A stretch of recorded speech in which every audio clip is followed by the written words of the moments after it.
morning, ladies and gentlemen. It's my pleasure to be here. Thank you, SteelOrbis and IREPAS for this invitation. We are surrounded by steel. The phone that we talk, the computer that we use, the car that we drive, the plane that brought us here, everything is made by steel. Without steel, we would be returning to the Stone Age. With a world population of almost 8 billion people and a steel production of 2 billion tons every year, our industry is on the spotlights. We have targets to reduce the CO2 emissions up to 2030 and 2050. Our industry is responsible for 7% of global CO2 emissions. But I have good news. The Brazilian pig iron made by charcoal can be a tool to help the steel plants to reduce the CO2 emissions. Our company, Kéntron, was established in 1992. It's a family-owned company, and with over 30 years in the market, shows our solidity in pig iron supply. We represent over 42 pig iron plants in Brazil, and we are selling over 2.5 million tons of pig iron this year. Probably we will reach 3 million tons this year. In 2014, we crossed the barrier of 1 million tons.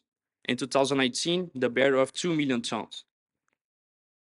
We work with the basic pig iron for steel plants, foundry pig iron, and noodle pig iron, supplying foundries and steel plants in Brazil, and also steel plants in domestic and international market. In the same way that the water and the electricity, they find the easiest way to flow, in our business happens in the same way. So here there's a chart that the world scenario before the events that started in February 2022. Before that, Brazil, Russia, and Ukraine, which are the main merchant pig iron exporters in the world, used to export to Americas, Europe, Southeast Asia, and China. However, after the events of February 2022, the world changed. Now, Brazil mainly exports to Central America and North America, time to time exports to Europe. Ukraine, with a huge issues on their availability of pig iron and of course also on other products, reduced a lot their exports.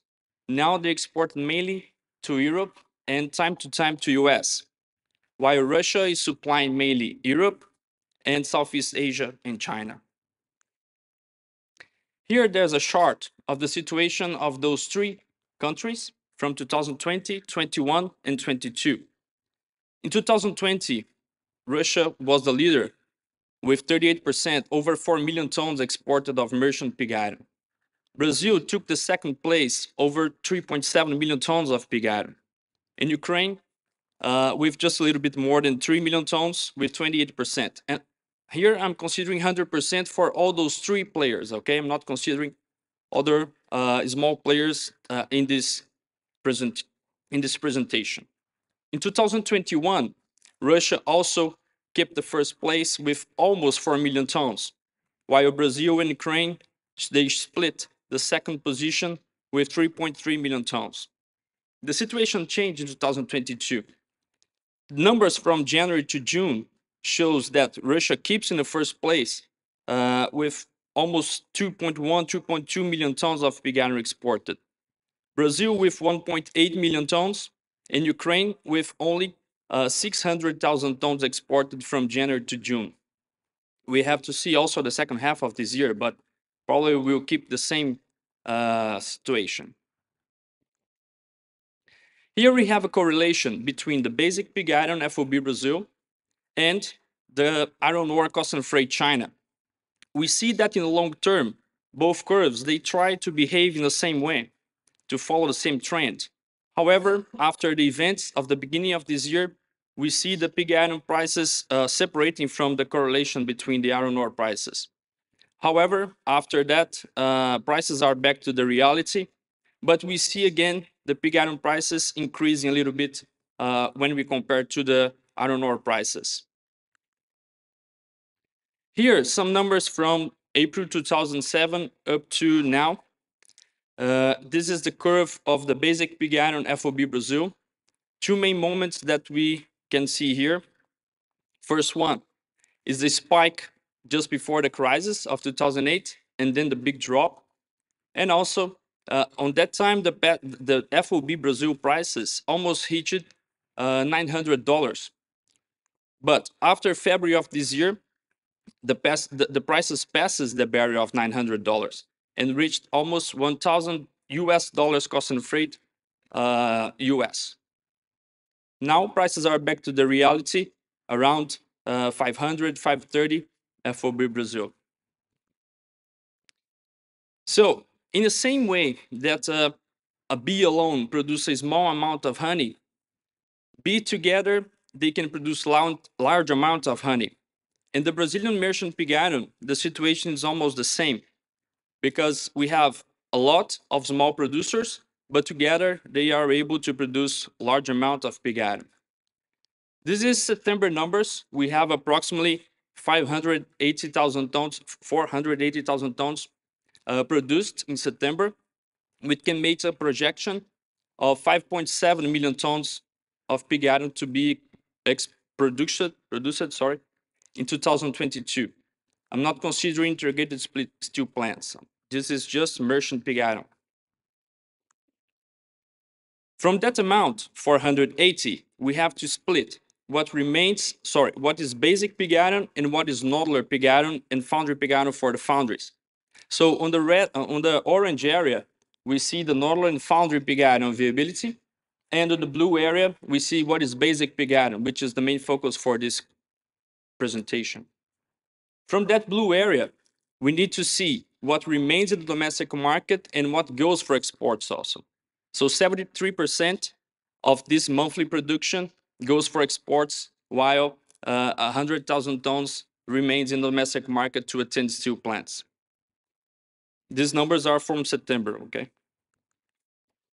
The Brazilian export system, we can separate in two main systems. We have the north system and the south system.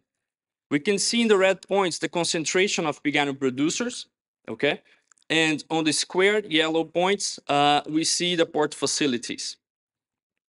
Here we have a curve from both systems starting from 1988, where we can see the beginning of the north system and which reached the peak in 2006, and then on 2008, because of the crisis in US, both curves, both systems collapsed with a big reduction on the export figures.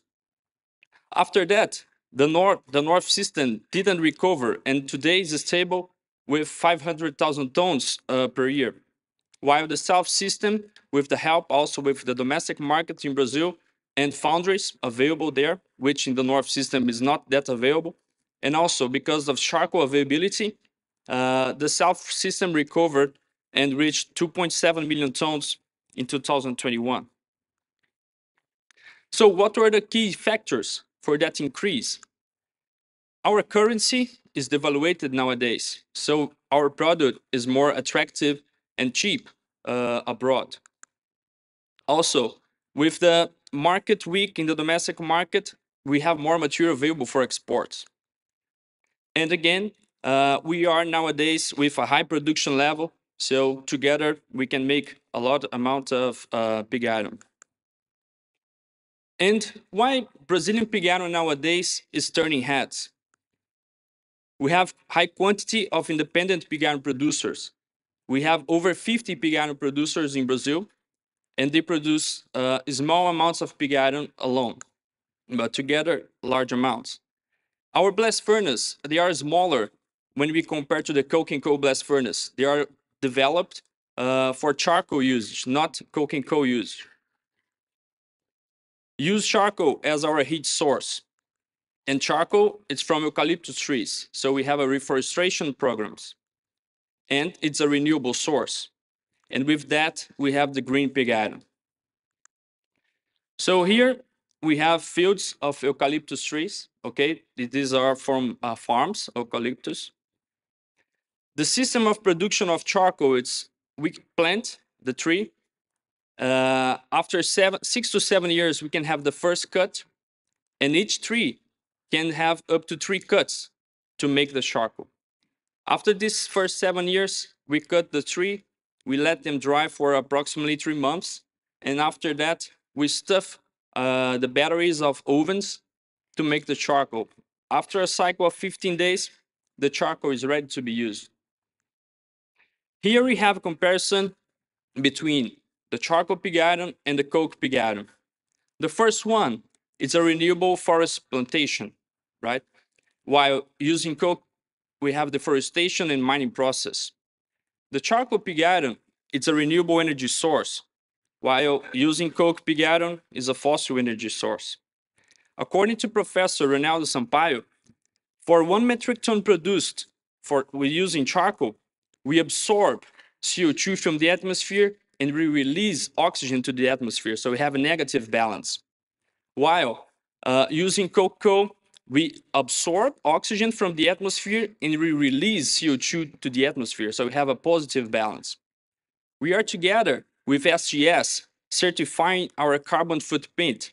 So we believe that up to March, 100% of our producers, they will be already certified. And with that, we can help our clients to calculate and have their carbon footprint from the pig iron. For 1 hectare harvest for the charcoal production, we have another 6 in growing phase. That's why we have a negative balance. Here are some opportunities and challenges from our industry. First, opportunities. Our pig iron, as I said, is made from a renewable source, which is green pig iron. Another point that we have a distributed production. We are not concentrated in 1, 2, or 3 producers. We have over 50 producers in Brazil able to produce pig iron.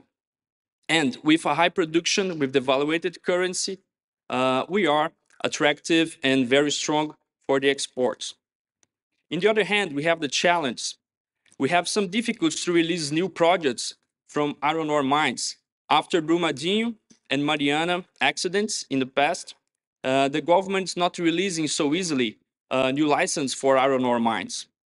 And most of the Brazilian pig iron producers, they do not own the raw material chain. So they don't own their own iron ore mine or their farm to produce the charcoal. Just some of them. Other point is that the pulp and the paper industry is competing for the same raw material, so the same eucalyptus trees.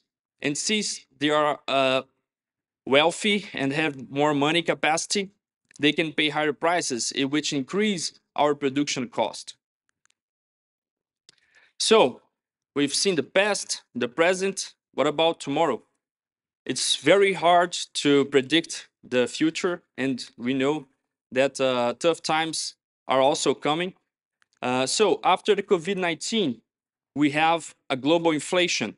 Countries are they're struggling to face high rates of interest, which is difficult in the demand, etc.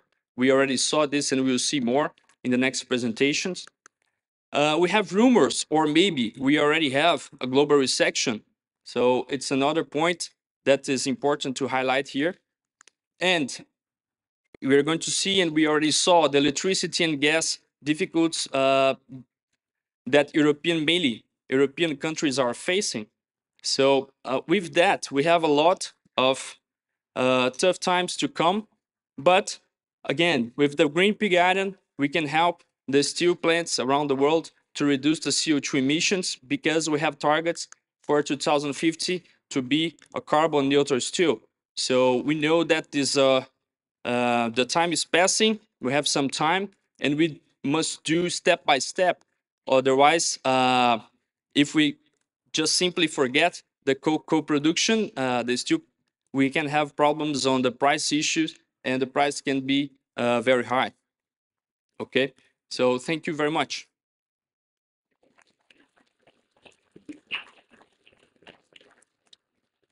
I have a video from Kéntron. I don't know if it's possible to. It's just to show the logistics from Brazil. Oh, can you play, please? Can we?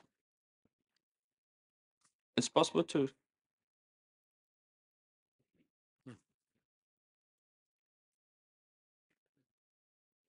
If you also, if necessary, can add the sound.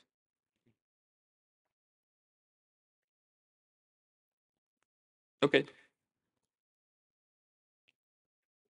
So this is port from Itaqui in North Brazil. This is Vitória. Açu in Rio de Janeiro State. TPS in Vitória State. In Rio de Janeiro port. So we use all of them to export our pig iron. We move the pig iron from using railways, and then we can use also conveyor belt or buckets to load our pig iron. So Kéntron is exporting more than not exporting, but is selling to more than 2.5 million tons every year. So that's it, guys.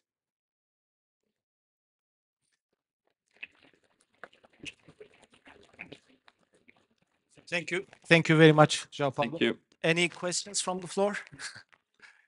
Can we have, please, for Mr. Baysal?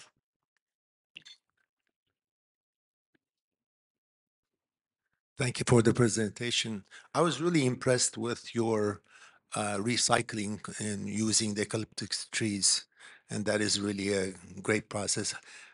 What % of your production is coming from the eucalyptus trees? And second is, from what I understand, it needs a huge land to have those trees planted and growth and all this. Do you own the land, or does the government give you? Okay. All right. So first, 100% of the merchant pig iron from Brazil is made by charcoal. 100%. Okay. And regarding the size of the lands, for 1 hectare, we can have 200 cubic meters of charcoal.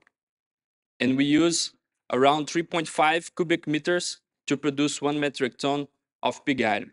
I was just making a brief calculation by myself.